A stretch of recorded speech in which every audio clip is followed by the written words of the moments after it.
is. Hello, and welcome to this week's LinkedIn Live. 5 minutes late because, as a good workman, I'm blaming my tools, and StreamYard had set this for 11 p.m, which is ironic because it'd be a real wind-up for anyone that wanted to know any tips an hour before Black Friday started. But there we are. Anyway, today we are joined by Pete WW. Pete, do you want to give me your full name? Because so my ridiculous full name is Peter James Christopher Watson Wales, because clearly you just need lots and lots and lots of names to go on a passport. Do you get a few eyebrows raised when you go through passport control and they sort of go through the whole thing? Just to match it to It's one of those things as well. You get used to it after a certain amount of time. When people say, "Can you write your full name on this?" and I'm like, "No, I'm just not." Yeah. Oh, you can have my first name and my surname, and that's it. That's more than enough. Cool. So Pete WW, obviously you're one of the newest Fountaineers, but do you want to give a 30-second rundown of the sort of trouble you've caused in the marketing world over the last 20-something years? Just to give people a tiny bit of background about you. Yeah, for sure. So I've been in marketing now for 20 years this year. I've done a lot of stuff in search and SEO, but outside of that, I've done a lot of stuff in kind of management consultancy, marketing consultancy, some kind of brand management work for the likes of all sorts of people, from doing SEO for Google, which remains one of the kind of high points, but also kind of, Amazon brands, Arrow Electronics over in the US, worked in travel, retail, FMCG brands, all sorts of stuff. Thoroughly exposed marketeer.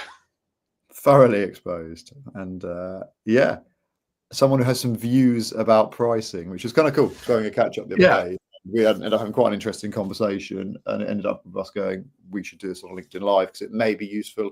Obviously, there are some marketers and brands who've already been discounting in the run up to Black Friday. There are fashion brands that have merchant centers telling them what to discount and how, but there are also lots of people we've worked with over the years where it is mainly just the marketeer, and if it's a small e-com brand, maybe the founder going, well, we need to discount, we need to play this game of Black Friday that's sort of emerged in our culture over the last decade.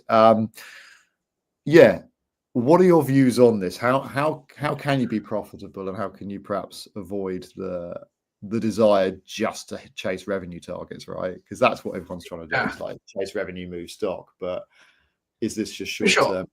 I mean, there's a few things. I think the first of which is Black Friday exists in two contexts, right? You've got the American Black Friday, and then you've got the everywhere else Black Friday, because Black Friday obviously started in America. It's the Friday after Thanksgiving.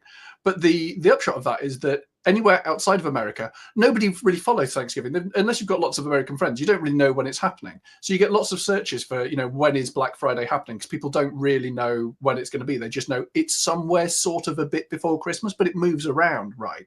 And then equally Cyber Monday does as well. But the upshot is that, like, if you're outside of America and you're looking to run a Black Friday sale, you can start about a week earlier, because no one knows when it is, and everyone's, the prices for things like PPC ads on Black Friday, actually around Black Friday, rocket stratospherically. But the week before that, they're super cheap. So actually, if you're doing a Black Friday sale, plan to start it a week before Black Friday, before everyone else has started kind of going after that as a kind of bidding approach. And this, feeds into a lot of my kind of thoughts generally on marketing, is, look for where the thing is, where people are not all acting like sheep and doing the same thing. But if you basically treat Black Friday, because you can set your own date for it, right? Because people don't know when it is.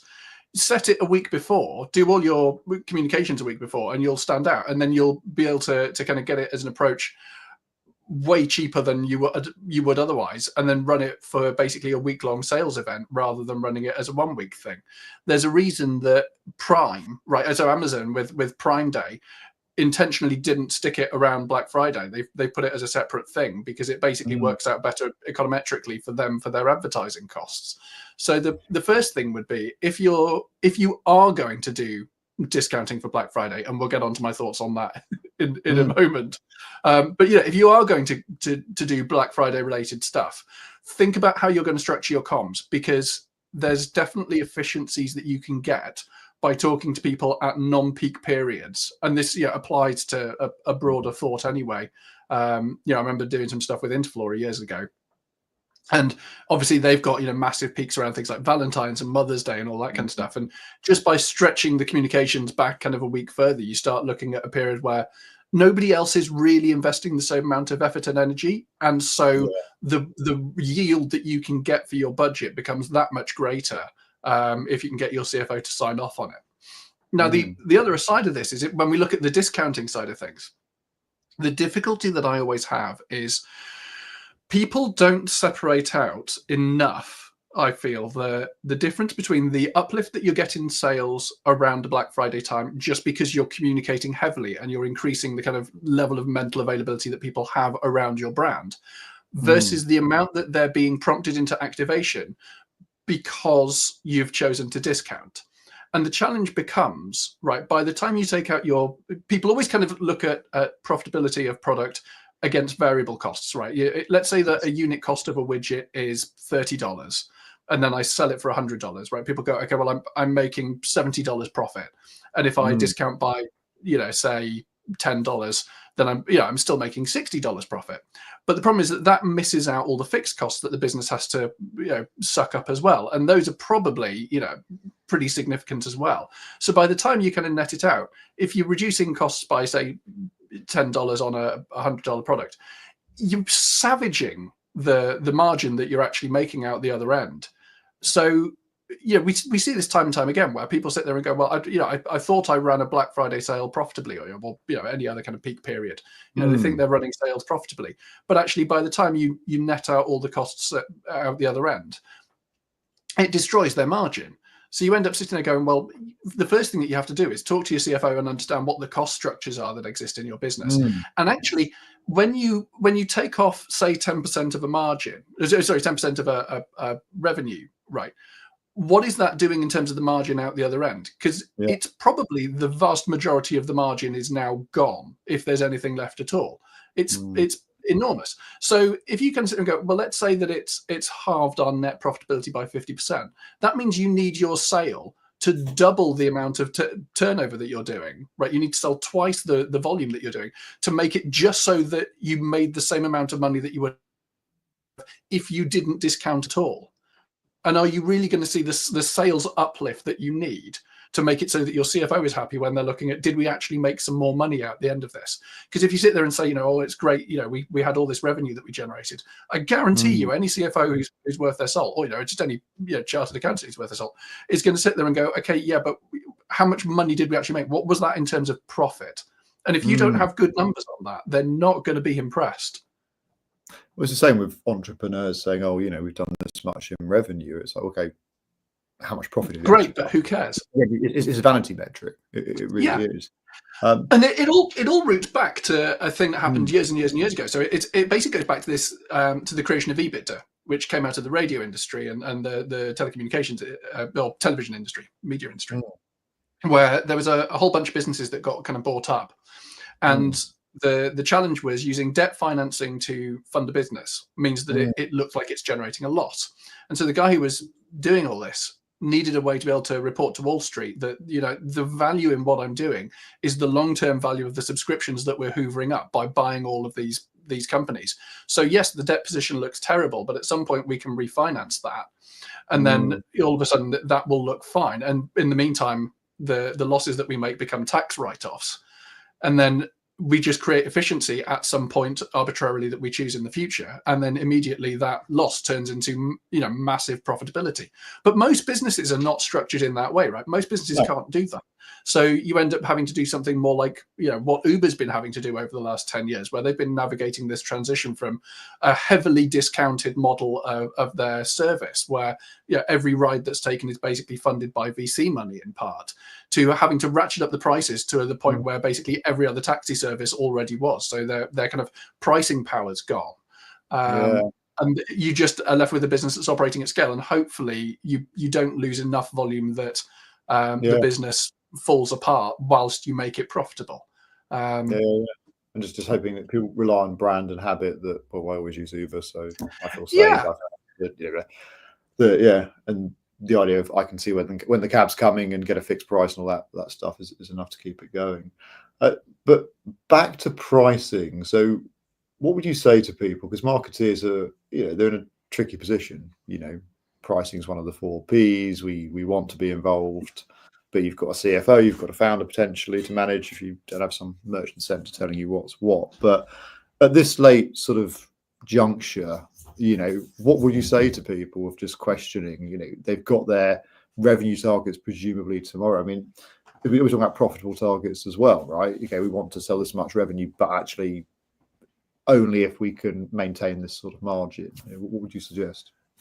Yeah, for sure. I mean, the simple answer is if you're looking at it for this year, whatever you're doing, you're already committed to, right? Your plan for whatever you were doing was signed off well before now. So as much as that you can now, you're far more into the kind of tactical game of what can we do in terms of messaging? How can we create as much uplift in other areas as possible? So one of the big challenges, right, in the communication side of things is that if you split things onto very emotive on one hand versus very kind of rational or kind of feature focused on the other end, and then you've got messaging that's geared around kind of brand versus activation, right? The challenge that you get is that brand work can do a whole bunch of things, right? Brand work can be heavily emotive, it can generate long-term sales, but you can also use it to generate short-term sales, right?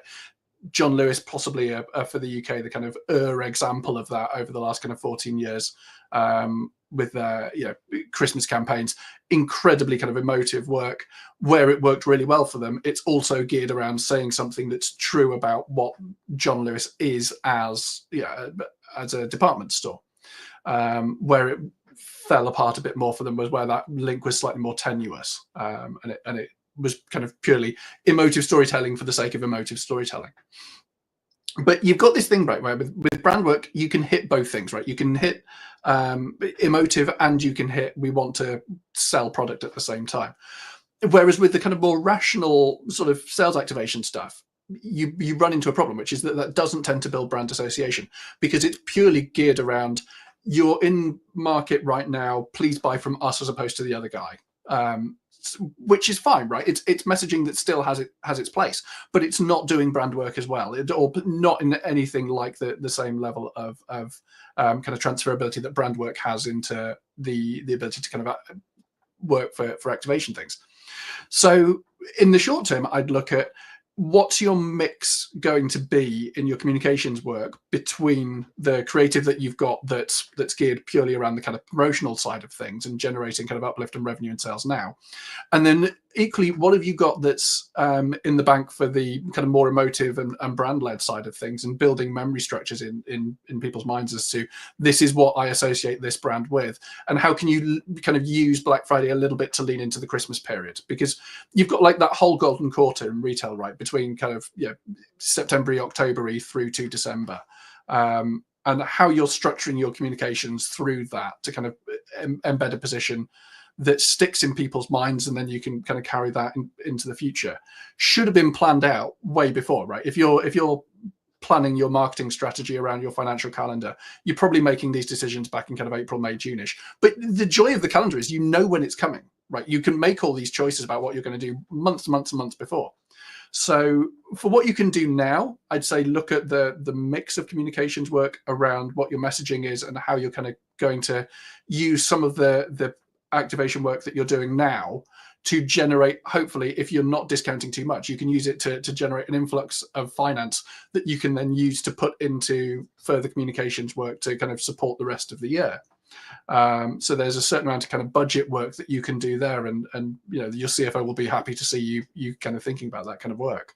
But more broadly, success for Black Friday and any other peak period, right? It comes from, did you do your strategy work well, probably months beforehand, when you're thinking about peak periods, right? Whether it's the golden quarter in the retail calendar at the end of the year, or if you're in, say, the home goods, right? Home goods, things like everything from dishwashers, sofas, carpets, and building materials to an extent as well falls into this as well. You get this kind of wave pattern through the course of the year, right? You've got a peak at the start of the year from January through to about kind of March, April, and then you've got a second peak which runs from about kind of August-ish until November, and then you've got a lull in summer, and then a catastrophic December where nobody really does anything because everyone's spending their money on other stuff. So because you know that this pattern's going to exist, you can plan what you're doing with your communications around that. So, you spend a whole bunch of time doing emotive stuff at the start of the year, and then towards the kind of later summer into early autumn to kind of tee those things up. And then you can use that to kind of leverage into pricing for peak periods. So hopefully you can then sort of avoid pulling the discount lever and trashing the kind of profitability that you get. It's not that you can never use it, right? There's all sorts of benefits to being able to discount certain types of things, right? You can use it to move B stock. Lushamo have done some really interesting stuff using it for charitable purposes. So shifting B stock and then having the profits from the sales of B stock and damaged goods going to support charity work, right? Which then fits nicely against their profitability, and you get some more communications kind of value that you can get out of that. So there's all sorts of things you can do with that. And, we want to, you might have it if you're in the fashion world, right? You need to get rid of last year's stock. So you discount so that you can free up warehousing space that you need for other things. But the goal for discounting is always, how can we use this? Because it's always a painful lever to pull, right? Because it's hurting your profitability. How can we get as many advantages out of it as we can in one go? So that the pain of what it's costing us on the profitability is being offset by benefits that we're getting elsewhere. I think one of those benefits, what things going to mind is obviously lifetime value, right? When you talk about the brand piece and sort of telling the story throughout the year, if you're able to maximize lifetime value, obviously there's a performance play there as well of just keep getting the right message, right person, right time, etc. But actually increasing LTV, then that justifies, almost this land grab during a peak period, right? You can say, well, yeah, okay, we took a massive hit on it, but look at all these thousands of new customers we've acquired, and we know and we can market to them in the future. Absolutely, right, and that presumably is part of the game. It's the moving of stock and it's the the acquisition of customers, but then you need, like you say, sophisticated comms throughout the 12 months, and hyper segmentation and actually understanding who these people are and speaking to them in a way and being helpful and valuable and timely and relevant so that actually you can sell your products or services to them. Yeah, and this is the thing, right? Because your communications work always splits. If we're kind of looking at the comms side of things, it always splits into two things, right? You've got the kind of timely stuff where you're trying to talk to somebody who might be entering market and getting them to buy from you, and then you've got all the non-timely stuff because you still want to talk to people, but you're kind of more presenting positional work, and we want you to think this about us, and we want you to know that this is who we are. And you've got these kind of two strands that you always have, and both sides of that need feeding. The other bit of that I think that's always kind of really interesting is when you're looking at the kind of planning work that you're doing and how that's kind of going to go into the kind of discounting approach that you take. One of the big things that we're seeing at the moment, right, with the cost of living crisis is that there's a decline in the amount of brand search going on, and there's a huge amount of more comparative search that's increasing. So if you're looking at something like, let's say, shoes, right, there's a steady decline. Now Nike have their own problems, right? That's been well documented the last kind of year or so. But there's been a kind of steady decline in what would be expected to be the levels of search volume for Nike, Adidas, Puma, everyone.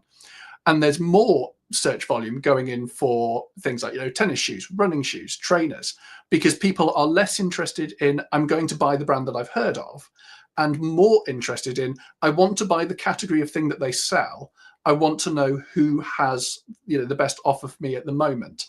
So there is definitely a pressure going on at the moment to discount, but the challenge becomes then, is that something that you're going to do temporarily? Right, we're going to discount for a momentary period so that we can get an increase in revenue, or are there ways that you can lower some of the structural costs that exist in the business so that we can have an overall lower price, and that's just going to become the new benchmark for where we sell?